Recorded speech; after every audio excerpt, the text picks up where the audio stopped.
Pardon the interruption, but I'm Frank Isola. You know, yesterday Mina claimed we're not close friends. Tell them the truth, Mina. I'm Mina Kimes, and I was kidding. You're my bestie, Fred. Did you say Fred? It's Fred, right? It's Fred. You have called me Tony Fred? in the past. Fredo? You just would throw out an Italian name. Leonardo, something like that. You always would go with Tony. Kind of close friends. Welcome to PTI, everyone. Mike and Tony are still at Greco-Roman Wrestling Camp. So I'm joined by my great friend from NFL Live and the Mina Kimes Show, featuring Lenny, Mina Kimes.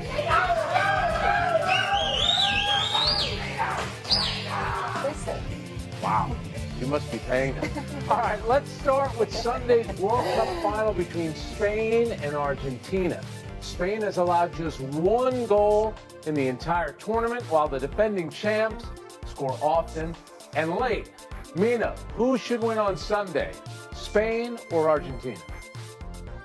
It's pretty clearly Spain, right? I mean, they're the better team, they're the more complete team, they're the more tested team in the tournament, and for all the attention we give to the scoring and Yamal and the passing, which is incredible, best in class, they have the potential, Frank, to go down as one of, if not the best defending teams in the history of the World Cup. You mentioned it. They've only given up a single goal all tournament long. And according to The Athletic, they have given up fewer expected goals, which accounts for shot quality, than any finalist ever.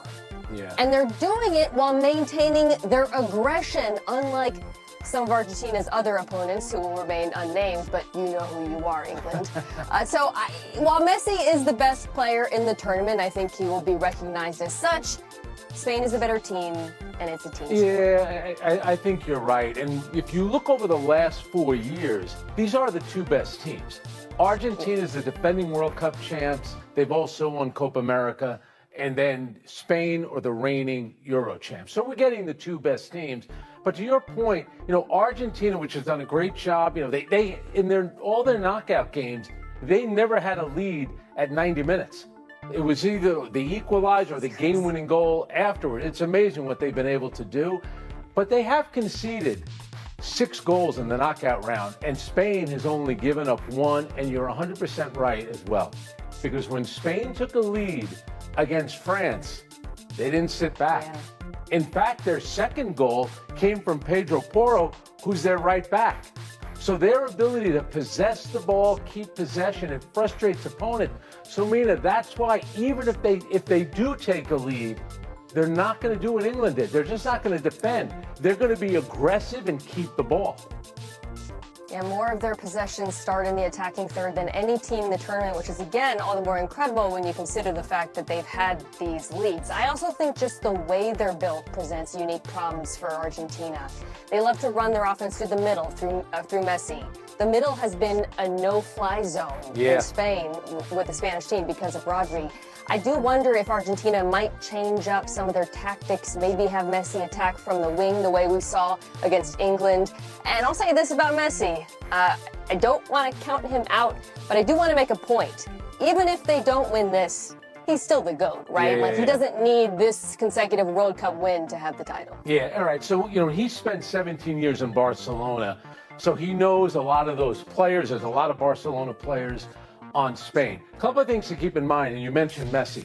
If you go back to 2016 at MetLife Stadium, where the game will be on Sunday, I know for the tournament they're calling it New York, New Jersey Stadium, he missed a big penalty in the Copa America final against Chile. He decided after that game, he was so frustrated, he said, I'm retiring.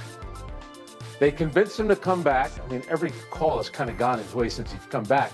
But he has won 2 Copa Americas, and he's won a World Cup final, and he's going up against Lamine Yamal. We've talked about it before. Now, Lamine Yamal did not practice yesterday with Spain, which I'm a little concerned. And I'm telling you, Mina, Argentina are tough. They went after Jude Bellingham. They're going to go after Lamine Yamal early in this game. That cute little picture of Messi and Lamine Yamal isn't going to mean much. They're going to try to throw him off his game by being physical and running their mouths, which is what Argentina does. I agree. And it still might not matter because they have so many other talented players on right. Spain. All right, before we get to Sunday's final, we have Saturday's thrilling third-place game. France and England will face each other in the consolation affair, with the winning side taking home an additional $2 million. Frank, should FIFA's bronze medal game still exist? Yes, it should exist because it's for the fans. And I understand the managers don't like it. The club teams that these guys play for don't like it. The players don't seem to like it. Alan Shearer, the famous striker from England many moons ago, he's now a pundit. He said it's utterly ridiculous that they play this game. There is prize money at stake, and it is France against England.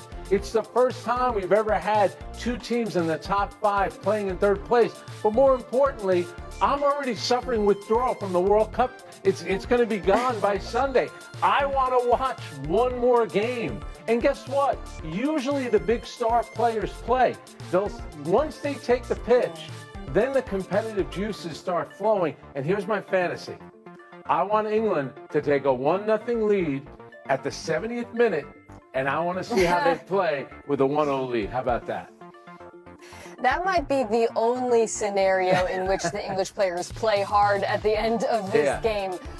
There's another thing at stake, individual accolades, right? The Golden Boot Award, which has been secured in the past in the third place game. Think about Thomas Muller in Germany. And in this case, it would be Mbappe, who's currently tied with Messi, 8 goals. Kane as well could get it. But that's about it. It's for the fans. It's for FIFA's bottom line to make more money and get more eyeballs, obviously.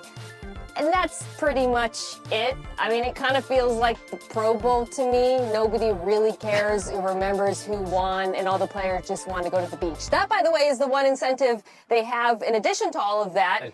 At least this one's in Miami and not in smoky New York / New Jersey. You bring up a great point about the Golden Boot. People might not know this, but those goals will count. So Mbappe or Harry Kane can win it. And you mentioned a couple of guys. Well, how about Eusebio, the famous Portuguese player, won it because goals that he scored in the third place game. One of my guys, Salvatore Toto Scalacci, the Italian in 1990, when Italy lost at home in the semifinals to Argentina on penalty kick. So it does happen where, the Golden Boot can be decided. But I get it. These club teams, the news came out today that William Saliba, the center back for France, who plays for Arsenal, suffered a back injury. He might be out for a few months. So these club teams are watching star players on both England and on France, and they're thinking, oh, man, nobody get hurt in this game. But the players don't like it, but it's FIFA. There's always money involved with FIFA. Speaking of money, let's go to LeBron, who's still receiving overtures from NBA teams. Pat Riley won LeBron over once before and is trying again, saying yesterday, quote, "We got a golf course, the weather is nice, and there's no state tax, so that's a little better than California."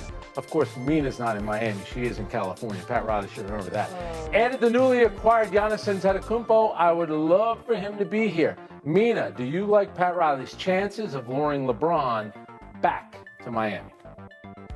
I don't think they're very high. Really? I do think it's a really intriguing. Yeah, well, first of all, it's an interesting basketball fit, right? Yeah. If that was something that LeBron had as a priority, because at this point in his career, deficiency is probably defense first and foremost. Playing with Giannis and Bam, well, problem solved. You don't have to worry about playing defense there. And he gets